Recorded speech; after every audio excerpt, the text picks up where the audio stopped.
জেলা পর্যায়ে উপজেলা পর্যায়ে মনস্টারদের বিচার না হওয়ার কারণে জেলায় উপজেলায় আজকে ফোঁস করছে অনেক ঘাতক এবং তার সহযোগীরা। তাকে গ্রেফতার করা হয়েছে যাত্রাবাড়ি থানায় একটা হত্যা মামলায়, এবং আরও 2টা মামলা তার নামে হয়েছে, যাত্রাবাড়িতে আর একটা নারায়ণগঞ্জে, তিনটাই কিন্তু হত্যা মামলা। তো এখন এই বিষয়ে কি বলবেন আপনি, সাংবাদিক, মানবাধিকার কর্মী, শিক্ষাবিদ, ব্যাখ্যাটা কি? আমি খুবই দুঃখিত যে তাকে গ্রেপ্তার করা হলো, এতদিন পরে করা হয়েছে। এটার চেয়ে আরও বেশি দুঃখিত আপনার এই প্রশ্নটিতে, কারণ 3টি মামলায় 3টি হত্যা মামলা, এবং তিনি হত্যায় প্ররোচনা দিয়েছেন কিনা সেটা পুলিশের কাছে অথবা মামলায় কি আছে আমি জানি না, সেটা তো কোর্টে আলাপ আলোচনা হবে, অথবা চার্জ হবে অথবা হবে না।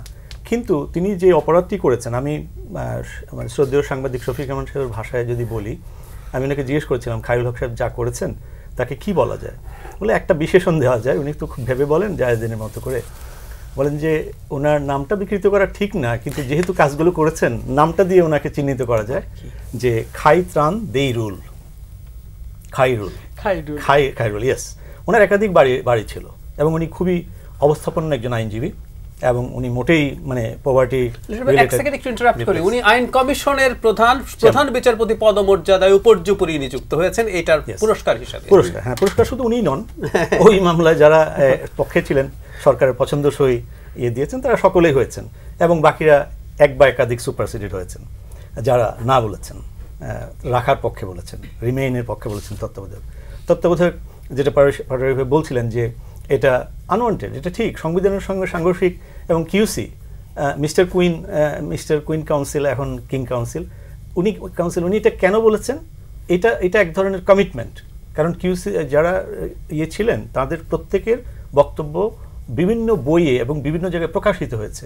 তত্ত্বাবধায়ক সরকার নিয়ে একটা অবাঞ্ছিত বিতর্ক তৈরি করা হয়েছিল, এবং এই বিতর্কটির ফলাফল কি হয়েছে, আমরা 10 বছর অনির্বাচিত সরকারের অধীনে ছিল। এবং আরও দুঃখজনক ঘটনা সেটি হচ্ছে শেখ হাসিনা 11 সালে সম্ভবত 13 অ্যামেন্ডমেন্টের ভেতরে অবৈধ ক্ষমতা দখলের ধারাটা যুক্ত করেছিলেন 15তে।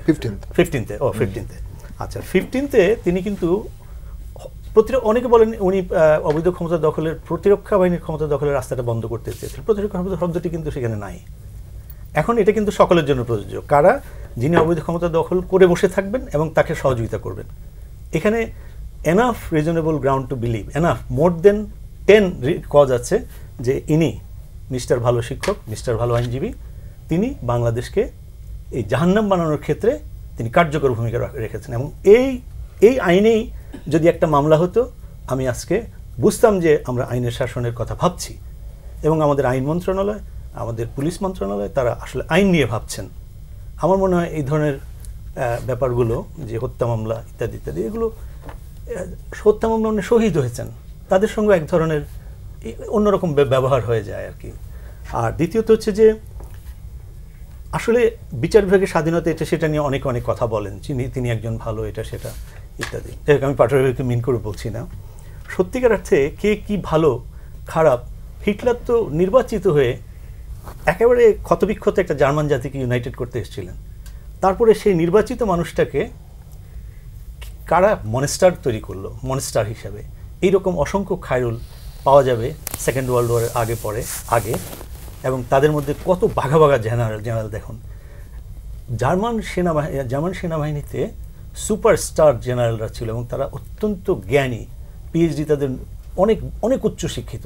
তো উচ্চশিক্ষিত মানুষগুলো, এবং জার্মান শিল্প বিপ্লবের কারণে পৃথিবীর যত ধরনের ইনোভেশন তার মেজরিটি তাদের দ্বারা হয়েছিল। সো তাদের শিল্প বিপ্লব সেখানে হয়েছে, এবং সবচেয়ে বেশি ইনোভেশন সেখানে হচ্ছিল। তাহলে সেই মানুষগুলো কীভাবে এই মনস্টার তৈরিতে হেল্প করলেন, এই হচ্ছে সেখানে অসংখ্য খায়রুল হক ছিল। এবং এই সোসাইটিতে জুডিশিয়াল খায়রুল হকের কথা আমরা বলছি, ইলেকশন কমিশনের খায়রুল হক মিস্টার নুরুল হুদাকে পাবলিক মব হয়েছে, এটা হচ্ছে অনেক কথা বলছেন, কিন্তু তিনিও সমান দোষী। এবং এই মানুষগুলোর প্রতি সরকারের যে মনোযোগ, এত স্লথ এবং এত অমনোযোগ, এতে বোঝা যায় জুলাই স্পিরিটকে আসলে সরকার হয়তো হোল্ড করতে চাচ্ছেন, কিন্তু যে মানুষগুলোকে হোল্ড করার জন্য দায়িত্ব দেওয়া হচ্ছে তারা আসলে এখান থেকে অনেক দূরে। এই কারণেই জেলা পর্যায়ে উপজেলা পর্যায়ে মনস্টারদের বিচার না হওয়ার কারণে জেলায় উপজেলায় আজকে ফোঁস করছে অনেক ঘাতক এবং তার সহযোগীরা। এই ঘটনা থেকে আসলে কেউ শিক্ষা নেবে না, আমি শুধু এই কথাটা বলছি, কারণ আমরা শিক্ষা নেই না, এবং সাধারণত ইন জেনারেল মানুষ ইতিহাস থেকে শিক্ষা নেয় না।